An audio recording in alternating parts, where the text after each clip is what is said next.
With all the noise we hear in the news lately about the current molestation scandal that's actually standing right on the Pope's doorstep, wherein church prelates demanding his resignation, as well as the Catholic people themselves asking him to resign, and to make matters worse, the Pope is refusing to comment for fear of implicating himself. That all being said, one would think it's as bad as it can get in the Vatican. And yes, this was prophesied to happen with the Catholic Church in our day. That church has been corrupt from day one. And it was declared long ago that in the very last days, everyone will know who the man of sin is. It says in 2 Thessalonians 2, verse 3, that we should let no man deceive you by any means. For that day shall not come, except there come a falling away first, and the man of sin be revealed, the son of perdition. And as we look around, we know there is a great falling away wherein what's good and moral is now considered evil, and all that's evil is now considered moral and upright, to the point of killing your unborn child and homosexuals being married legally. And yes, that is why Christians are hated globally. Most hate us because of the Bible the obedient Christian lives by, and they know the sinfulness of the world is pointed out in those pages. And so being exposed to the light of truth, that simply angers some people, no matter how gently that truth is presented to them, no matter how much love you bathe it in. And another reason most hate Christians is because the Vatican prelates have claimed to be Christians for centuries. And most people know all about the bold and obvious evils of the Catholic Church. You know, everything from killing hundreds of millions of obedient Christians during the Inquisitions to molesting millions of their children right up to today's world. Still, people believe the Pope is a man of God and should be trusted. Still, with all that history has to say about the evils of all the popes, the cardinals, the bishops, and priests, most are completely unaware of how evil the nuns are. Check this out. We saw nuns kill children. The ghost of St. Joseph's Catholic Orphanage. And now I'm not going to read all that's on this page because, as you can see by the scroll bar, that would take a long time. Let me just scroll it down a little bit here. It ain't moving too much, is it? This is one huge page. I think that was Sally that goes by there, which we'll be talking about her in a minute. And so I'm not going to share everything that you see here, but I am going to share a few things from this page. But I must warn you that if you're squeamish, you're not going to want to hear this. And yes, it's very bad in the Catholic Church in that they molest and rape children on a daily basis and have been doing so all along, as the Didache documents of their own historic past confirmed, and you can even download them now. And some history buffs already know about the tens of thousands of children that are killed by nuns and buried on church property over the centuries that just a few years ago started making the news. And especially in Ireland, where 800 children were found buried on church property just last year. Not to mention the video I did last May about those 2 nuns that got caught torturing 60 children in Colombia. But what I'm about to read from this page is absolutely bone-chilling. What they did to these precious little boys and girls confirms what prophecy said about this church. And by the way, what I'm about to share is from former residents of America's Catholic orphanage system, who outlined in court transcripts as nothing short of actual torture and extreme bizarre behavior of these nuns. And so, as prophesied, this information is now being declared all over the world so as to further confirm the prophecy of 2 Thessalonians 2, verse 3 that I just read a minute ago as being fulfilled. And just so you know, in America alone, more than 5 million innocent children passed through these Catholic orphanages over the years of their operation. One can only imagine how many were tortured and killed worldwide in every nation on earth.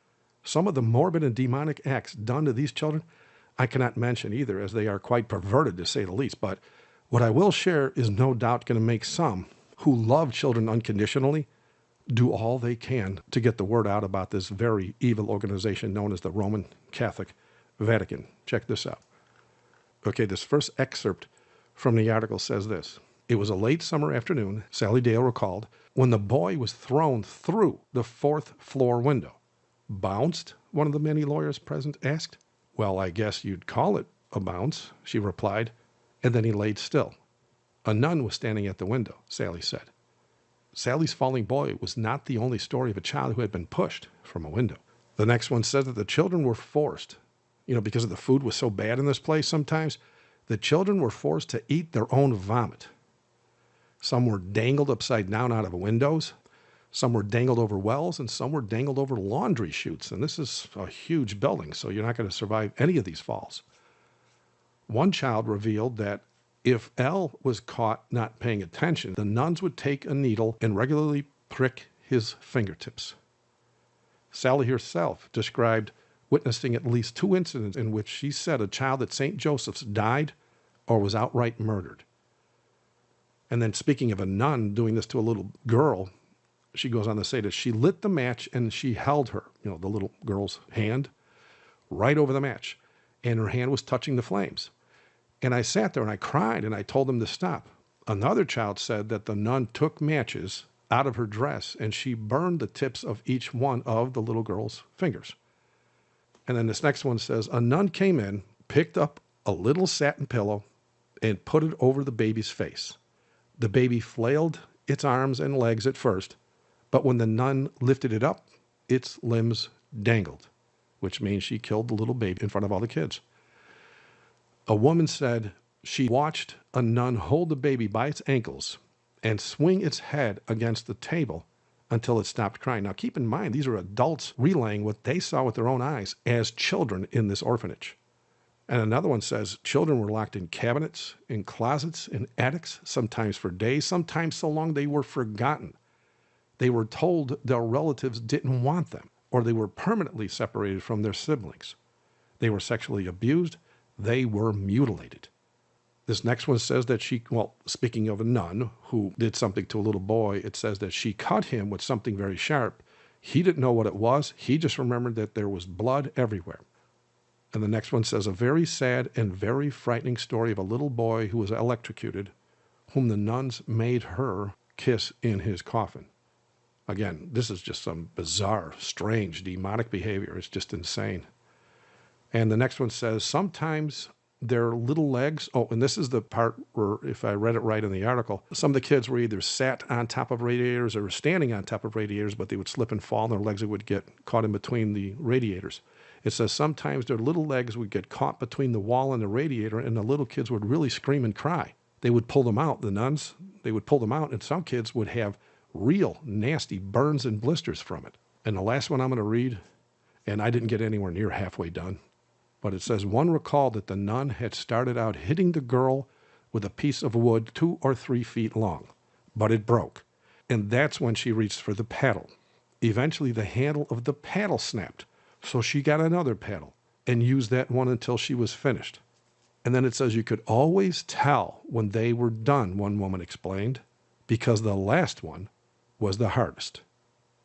Now, again, I'm going to stop here, and like I said a minute ago, I'm not even halfway through the article. If you want to read this, then by all means do so, but it's not going to be an easy read. But please pray for the Catholic people that they finally start to realize how evil their church leaders truly are. They need to get out of that church like the prophecy says. That church is exactly as the Christian Bible warned it would be in the many prophetic statements throughout the Word of God that have already been confirmed in historic record. Thank you for watching. God bless.